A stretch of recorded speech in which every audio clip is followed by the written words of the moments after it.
സാറേ നമസ്കാരം. നമസ്കാരം. അന്ന് ബിഗ് ബോസിൽ ഹേറ്റേഴ്സ് ഇല്ലാത്ത ഒരേ ഒരു അന്നത്തെ ഒരു സൂപ്പർ സ്റ്റാർ ആയിരുന്നു. അതിനുശേഷം ഇപ്പോൾ മലയാള സിനിമയ്ക്ക് വന്നിട്ടുണ്ട്. സിനിമാ വിശേഷങ്ങളെ കുറിച്ചൊന്ന് പറയാം സാറേ.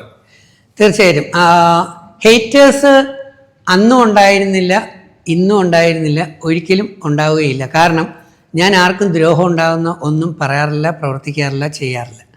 പിന്നെ എനിക്ക് എതിരെ ഉണ്ടാകുന്ന ഒരു പിടി എന്ന് പറയുന്നത് അസൂയാലുക്കളാണ്. മലയാളികളല്ലേ നമ്മൾ. അപ്പോൾ നമ്മുടെ കൂടെ പഠിച്ച, നമ്മുടെ കൂടെ ഉള്ള കുറച്ച് പേർക്ക് സ്വാഭാവികമായിട്ട് അവരുടെ കൂട്ടത്തിലൊരു മിഡിൽ ക്ലാസ് അല്ലെങ്കിൽ താഴത്തെ തട്ടിലുള്ള ഒരാൾ കയറി വരുന്നു എന്ന് കാണുമ്പം സ്വാഭാവികമായി കൂടെയുള്ള ചിലർ കുറേ അസഹിഷ്ണുതപ്പെടും. ഇപ്പോൾ വലിയ നിലയിലുള്ളവർക്ക് കയറി വരാം, കുഴപ്പമില്ല. ഏറ്റവും താഴത്തെ തട്ടിലുള്ളവർക്കും വലിയ പ്രോബ്ലം ഇല്ല, കാരണം എല്ലാം അനുഭവിച്ചും കഷ്ടതകളും മനസ്സിലാക്കി വരിക. പക്ഷേ ഈ മിഡിൽ ക്ലാസ്സാണ് എപ്പോഴും ഒരുപാട് ശ്വാസം മുട്ടുന്നത്. മിഡിൽ ക്ലാസ്സിൽ ഒരാൾ വളർന്ന് കയറി വരുമ്പോൾ മെജോറിറ്റി മിഡിൽ ക്ലാസ് ആയതുകൊണ്ട് തന്നെ കൂടെയുള്ള കുറേ പേർക്ക് പലപ്പോഴും എങ്ങനെയെങ്കിലും താറടിച്ചാൽ ഒരു സംതൃപ്തി കിട്ടും എന്നർത്ഥം. ഇപ്പം നിങ്ങളുടെ തന്നെ യൂട്യൂബ്, നിങ്ങളങ്ങോട്ട് വളരെ കഷ്ടപ്പെട്ട് മാട് പോലെ പണിയെടുത്ത് ഒന്ന് കയറി വരാൻ തുടങ്ങുമ്പോഴായിരിക്കും നിങ്ങളുടെ കൂട്ടത്തിലുള്ള കുറേ പേര് എങ്ങനെയെങ്കിലും ഇതൊന്ന് തകർത്ത് കിട്ടുക. അങ്ങനെ ഒരു പിടി പേര് അതെക്കാലവും ഈ ഭൂമിയിലുള്ളതാണ്. അതുകൊണ്ട് ബിഗ് ബോസ് എന്നല്ല, എൻ്റെ ജീവിതത്തിൽ തന്നെ ഞാൻ ഹെയ്റ്റേഴ്സ് ഉണ്ടാക്കാതെ പോകുന്ന ആളാണ്. പക്ഷേ നമുക്ക് എല്ലാവരെയും കൊണ്ട് എപ്പോഴും നല്ലത് പറയിപ്പിക്കണം കഴിയുമെന്ന് ഞാൻ വിശ്വസിക്കുന്നില്ല. പക്ഷെ ആരെന്ത് പറഞ്ഞാലും നമ്മൾ എന്ത് നല്ലത് പ്രവർത്തിക്കുന്നു എന്നുള്ളതാണ് ഞാൻ ചിന്തിക്കാറുള്ളത്. ഞാൻ എന്ത് പ്രവർത്തിച്ചാലും സാമൂഹ്യ പ്രതിബദ്ധതയോടെ ജനങ്ങൾക്കും രാജ്യത്തിനും ഗുണമുണ്ടാകുന്നത് മാത്രമേ പറയാറുള്ളൂ. രാജ്യദ്രോഹ പരിപാടിയോ ഒരു കുട്ടിക്ക് പോലും ഒരു വ്യക്തിക്ക് പോലും ദോഷമുണ്ടാകുന്ന ഒരു കാര്യങ്ങളും പറയാറില്ല. പിന്നെ ഉള്ളത് എൻ്റെ ബയോളജി എനിക്ക് നന്നായിട്ടറിയാം. ജനറ്റിക്സ്, ജനിതകശാസ്ത്രം. അപ്പോൾ അത് സ്വാഭാവികമായിട്ട് ആ ബയോളജി അറിഞ്ഞുകൂടാത്ത ഒരുപാട് പേരുണ്ട്. അവർക്ക് ഈ ബയോളജി പറയുമ്പം ഒരു ഇറിറ്റേഷനായിട്ട് തോന്നും. അപ്പോൾ അടുത്ത തലമുറ നമുക്ക് നല്ല കുട്ടിയായി നല്ല വ്യക്തികളായി ജനിക്കണമെങ്കിൽ അടുത്ത തലമുറയ്ക്ക് നല്ല ജീനുകളും നല്ല DNA-കളും സ്പേമിലൂടെയും ഓവത്തിലൂടെയും ബീജാണ്ടങ്ങളിലൂടെ കൊടുത്താൽ മാത്രമേ ആ വ്യക്തികൾക്ക് ഏറ്റവും നല്ല കുട്ടികളെ അടുത്ത തലമുറയ്ക്ക് സൃഷ്ടിക്കാൻ പറ്റൂ. അപ്പം വ്യക്തികൾ തന്നെ അധപ്പതിച്ചതിന് ശേഷം മറ്റുള്ളവരെ കുറ്റവും പറഞ്ഞ് തോന്നിവാസിയായി നടന്ന അനാവശ്യങ്ങളും പറഞ്ഞ് ഒരു തിരിച്ചറിവോ കഴിവോ ഒന്നും വർദ്ധിപ്പിക്കാതെ വേണ്ടാത്ത മോശപ്പെട്ട ജീനുകളെ എല്ലാം ഉണർത്തിയിട്ട് അത് ആണ് മക്കൾക്ക് കൊടുക്കുന്നതെങ്കിൽ ജനിക്കുന്ന മക്കളിൽ കിട്ടുന്ന ആദ്യത്തെ ക്യാരക്ടേഴ്സ് എന്ന് പറയുന്നത് ഇതായിരിക്കും. അപ്പോൾ കുട്ടി വാഴിപ്പോയാൽ കുട്ടിയെ ഒരിക്കലും കുറ്റം പറയാൻ പറ്റില്ല. പിന്നെ കുട്ടി രക്ഷപ്പെടണമെങ്കിൽ കുട്ടി മാട് പോലെ പണിയെടുക്കേണ്ടി വരും. ഈ സത്യം എനിക്ക് മനസ്സിലായതുകൊണ്ടാണ് കുറച്ച് പേർ എന്നെ ഫേസ്ബുക്കിലും സോഷ്യൽ മീഡിയയിലും കുറ്റം പറയുന്നു എന്നുള്ളതാണ്. പക്ഷേ എനിക്കെതിരെ പറയുന്നതൊക്കെ ഞാൻ ശ്രദ്ധിക്കാറുണ്ട്. എൻ്റെ ഭാഗത്ത് തെറ്റുണ്ടെങ്കിൽ ഞാൻ എടുക്കാറുമുണ്ട്. ഇപ്പം ഞാൻ സിനിമയിലേക്ക് വന്നിരിക്കുന്നു. നിയോഗമായിട്ട് വന്നതാണ്. കോളേജിൽ പഠിക്കുമ്പോൾ തന്നെ 54 സർട്ടിഫിക്കറ്റ് ഉണ്ടായിരുന്നു. എൻ്റെ ഒരു ആഗ്രഹമാണ് നല്ലൊരു ആർട്ടിസ്റ്റ് ആവുക എന്നുള്ളത്. ഇപ്പം പിന്നെ എൻ്റെ തൊഴിലാണ്. കാരണം എല്ലാവർക്കും അറിയാം ഞാൻ ജീവിക്കുന്ന എൻ്റെ ഭാര്യയ്ക്കോ മക്കൾക്കോ കുടുംബത്തിന് വേണ്ടിയൊന്നുമല്ല. ഞാൻ ജീവിക്കുന്നത് സമൂഹത്തിനും വൃദ്ധസദനങ്ങൾക്കും ക്യാൻസർ ആൻഡ് ഡയാലിസിസ് നടത്തുന്ന കുട്ടികൾക്കും പാവപ്പെട്ട പഠിക്കാൻ മിടുക്കരായ കുട്ടികൾക്കുള്ള പഠനോപകരണം, അങ്ങനെ ഒരു പിരിവില്ലാതെ ഞാൻ പണി ചെയ്ത് കിട്ടുന്ന ഒരു സമ്പത്തിൻ്റെ നല്ലൊരു വിഹിതവും ചാരിറ്റി ചെയ്തുകൊണ്ട് മുമ്പോട്ട് പോകുന്ന ആളാണ്.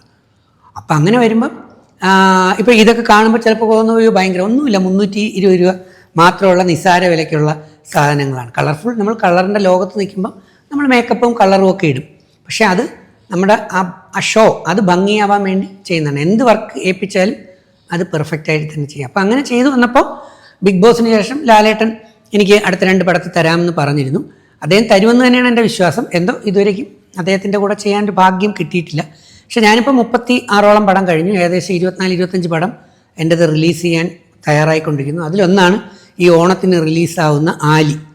ഈ സിനിമയുടെ പ്രത്യേകത എന്ന് പറഞ്ഞാൽ ഞാൻ 4 പടത്തിൻ്റെ അസിസ്റ്റൻറ്റ് ഡയറക്ടറായിട്ട് വർക്ക് ചെയ്തിരുന്നതാണ്.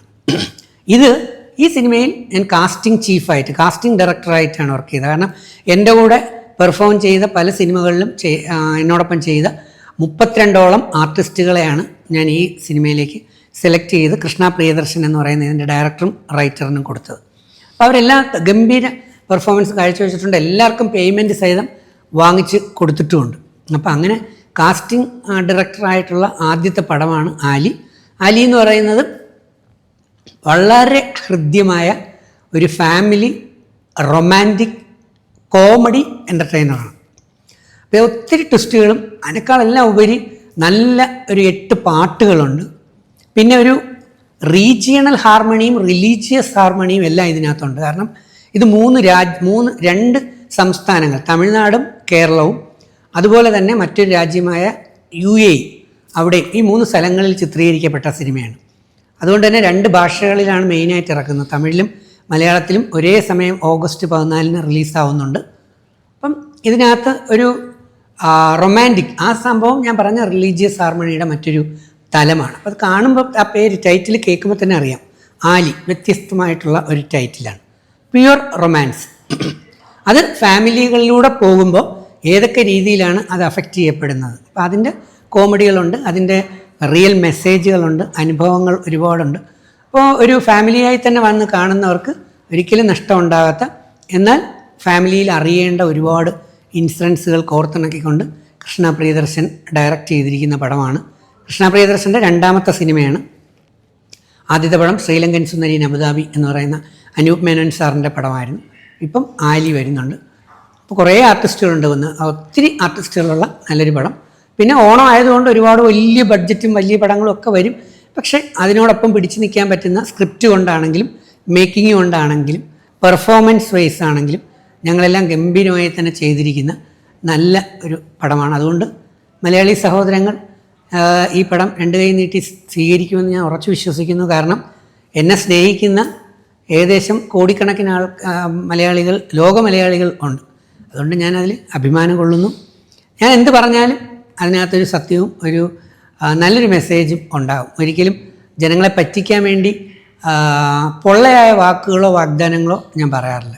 പറയുന്നത് ഞാൻ ചെയ്യാൻ കഴിയുന്നത് പറയാറുള്ളൂ. അപ്പോൾ അതുകൊണ്ട് ഞാൻ ബിഗ് ബോസിൽ പറഞ്ഞ കാര്യം തന്നെയായിരുന്നു, കിങ് മേക്കർ ആകാൻ എനിക്ക് ഭയങ്കര ഇഷ്ടമാണ്. അപ്പം ആ വാക്ക് ഞാൻ വളരാൻ മാക്സിമം പരിശ്രമിക്കുന്നതിനോടൊപ്പം തന്നെ എന്നോടൊപ്പം ഉള്ള പലരെയും കൈപിടിച്ചുയർത്താൻ എനിക്ക് കഴിഞ്ഞ ഒരു പടമാണ് ആലി എന്ന് പറയുന്ന പടം. നല്ല പേയ്മെൻറ്റും അവർക്കെല്ലാം മേടിച്ചും കൊടുത്തിട്ടുണ്ട്. അപ്പോൾ അതൊക്കെ ഡയറക്ടറിന് അറിയാമെന്നുള്ളതാണ്. അപ്പം നമ്മൾ പരസ്പരം അങ്ങോട്ടും ഇങ്ങോട്ടും സഹായിച്ചും ഹെൽപ്പ് ചെയ്ത് പ്രൊമോട്ട് ചെയ്ത് പ്രോത്സാഹിപ്പിച്ച് കയറി വരുമ്പോൾ നമ്മുടെ നാട് ഉയരും, രാജ്യം ഉയരും, നമ്മുടെ പ്രസ്ഥാനങ്ങൾ ഉയരും. അതുകൊണ്ട് സ്വാർത്ഥനല്ല, ഒരു സെൽഫിഷ് മെൻറ്റാലിറ്റിയുള്ള ആളല്ല ഞാൻ. ഒരു നിസ്വാർത്ഥതയോടുകൂടി എൻ്റെ കൂടെ ഉള്ളവരെയും രക്ഷിക്കണം, അവരെയും ഉയർത്തണം, സമൂഹത്തിന് കുറേ നല്ല മെസ്സേജുകൾ കൊടുക്കണം. അപ്പം ഇങ്ങനെയൊക്കെ ചിന്തിക്കുന്നവർക്ക് പീഡനങ്ങളാണ് ഏറ്റവും കൂടുതൽ. പീഡനവും ചതിയും വഞ്ചിക്കലുകളും തേപ്പും അതൊക്കെ ഒരുപാട് അനുഭവിച്ചു. പക്ഷെ എന്നാലും ഞാൻ ഭയങ്കര ദൈവവിശ്വാസിയാണ്. എന്നെ സംബന്ധിച്ച് ഈ പ്രപഞ്ചത്തിൻ്റെ ഒരു പവർ, അൾട്ടിമേറ്റ് പവർ എന്ന് പറയുന്ന ഏത് പേര് പറഞ്ഞാലും ആ ഒരു ഡിവൈൻ പവർ, അതുപോലെ നന്മ നിറഞ്ഞ 90% ലോക മലയാളികളും എന്നെ സപ്പോർട്ട് ചെയ്യുന്നു, ഇഷ്ടപ്പെടുന്നു. അതുകൊണ്ട് ദൈവം ഏറ്റവും നല്ല റിസൾട്ടുകൾ തരുമെന്ന വിശ്വാസത്തിൽ ആലി എന്ന സിനിമ നിങ്ങളുടെ മുമ്പിൽ ഞങ്ങൾ അഭിമാന പുരസ്സരം സമർപ്പിക്കുകയാണ്. കാണണം, പ്രോത്സാഹിപ്പിക്കണം. Thank you. വളരെയധികം പ്രതീക്ഷയോടെ ആകാംക്ഷയോടുകൂടി ഓഗസ്റ്റ് 14 ആവാൻ ഞാനും കാത്തിരിക്കുകയാണ്. കാരണം ആർട്ടിസ്റ്റ് എന്നുള്ള തലത്തിൽ നിന്നും മറ്റൊരു ടെക്നീഷ്യൻ ഒരു സ്ഥാനം ഡയറക്ടർ കൃഷ്ണ പ്രിയദർശൻ എനിക്ക് ഈ ഫിലിമിൽ തന്നിരുന്നു. അത് കാസ്റ്റിംഗ് ഡയറക്ടർ അല്ലെങ്കിൽ കാസ്റ്റിംഗ് ചീഫ് എന്ന് പറയുന്ന പോസ്റ്റിലായിരുന്നു. അപ്പം ഞാൻ മുമ്പ് പലപ്പോഴും പറയാറുണ്ടായിരുന്നു, കഴിവുള്ള പലരെയും കൈപിടിച്ചുയർത്താൻ മാക്സിമം നമ്മൾ ശ്രമിക്കും എന്ന്. അക്കൂട്ടത്തിൽ ഈ സിനിമയുടെ സ്ക്രിപ്റ്റ് വായിച്ചു കഴിഞ്ഞപ്പോൾ ആ ക്യാരക്ടേഴ്സിനെ ബേസ് ചെയ്തുകൊണ്ട് ഏകദേശം 32 ആർട്ടിസ്റ്റുകളെ ഒത്തിരി സിനിമകളിൽ പെർഫോം ചെയ്തിട്ടുള്ളതും പിന്നെ ഒരു പിടി ന്യൂ ഫേസുകളും ഉൾപ്പെടെ 32ഓളം ആർട്ടിസ്റ്റുകളെ ഇതിലേക്ക് കാസ്റ്റ് ചെയ്യാനും അവരെല്ലാവരും തന്നെ വളരെ ഗംഭീര പെർഫോമൻസ് ആലിയിൽ കാഴ്ചവെക്കുന്നത് കണ്ടപ്പോൾ നമ്മുടെ സെലക്ഷൻ അല്ലെങ്കിൽ കാസ്റ്റിംഗ് ചീഫ് എന്നുള്ള തലത്തിൽ ഈ ആർട്ടിസ്റ്റുകളെ സെലക്ട് ചെയ്ത് കൊടുത്തപ്പോൾ വളരെയധികം സന്തോഷവും സംതൃപ്തിയും തോന്നി. ഇനി ഓവറാൾ അത് അവരുടെ പെർഫോമൻസ് മൊത്തം എങ്ങനെയുണ്ടായിരുന്നു എന്ന് സിനിമയുടെ ടോട്ടാലിറ്റി വരുന്നത് റിലീസിങ്ങിലൂടെയാണ്.